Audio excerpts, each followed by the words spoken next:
preserving and siling compared to putting it into windrow. When you get into extensive grazing for beef cattle, there's some things you need to think about. Dr. Bart Lardner is raising some of these points with producers, like the crop type for grazing and reducing the feed costs per cow while delivering the energy needed over winter ahead of calving season. We know that dry lot costs are anywhere from $2.50 to $3 per cow per day, and so extensive grazing programs are going to be obviously a benefit.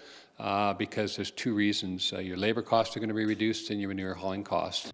Lardner says determine the crops that will work on your operation, example, small grain cereal, cool season or warm season crop. So we talked about swath grazing, which is really growing that annual cereal.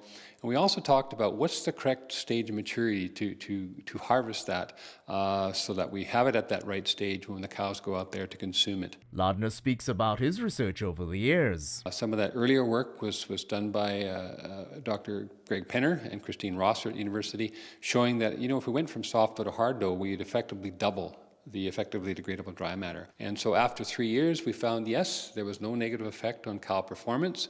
In fact, we saw greater yields, greater biomass going from that soft dough to hard dough, especially in the triticale.